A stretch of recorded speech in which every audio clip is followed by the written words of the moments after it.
আমরা এককভাবে গভর্নর এটাকে ভেঙে দিয়েছে, এককভাবে গভর্নর এই ব্যাংকগুলোকে ধ্বংস করে দিয়েছে। What did I do? আমি তো ব্যাংককে উদ্ধার করছি, এখনো চেষ্টা করে যাচ্ছি এই ব্যাংকগুলোকে ইনশাল্লাহ আমরা শক্তিশালী একটা অবস্থানে নিয়ে যাব। কিন্তু এই কুচক্রী মহল এরা চাচ্ছে এটা ব্যর্থ হোক, এরা চাচ্ছে এটা ব্যর্থ হয়ে গেলে আবার পূর্বের মালিকদের কাছে এই ব্যাংকগুলোকে ফেরত দিতে পারবে এবং তারা লুট করবে এবং সরকারের টাকাটাও তারা সুন্দরভাবে তারা পকেটে পেয়ে যাবে।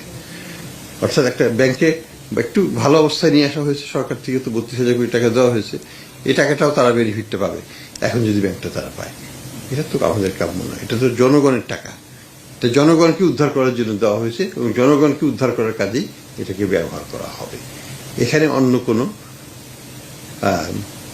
আমি বলবো কোনো প্রকারের দুরভিসন্ধিমূলক কার্যক্রম যদি আমাদের স্টাফ থেকে করা হয় সেটাকে আমরা তো সহ্য করতে হবে, আমি গ্রহণ করতে পারি না। আমরা মানুষকে তাদের টাকা ফেরত দেওয়ার জন্য ব্যবস্থা করছি।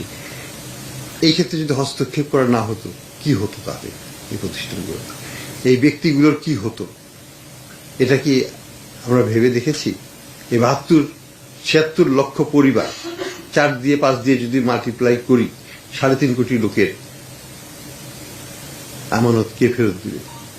আমরা তো আস্তে আস্তে দিচ্ছি, চেষ্টা করছি।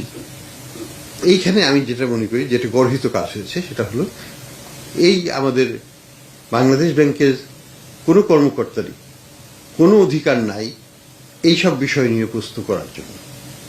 এটা তাদের আওতাভুক্ত কোনো ইস্যু নয়, হতে পারে না, কোনো দেশে কোথাও হতে পারে না, এবং সেই কারণেই আমরা তাদের উপর ডিসিপ্লিনারি অ্যাকশন নিয়েছি।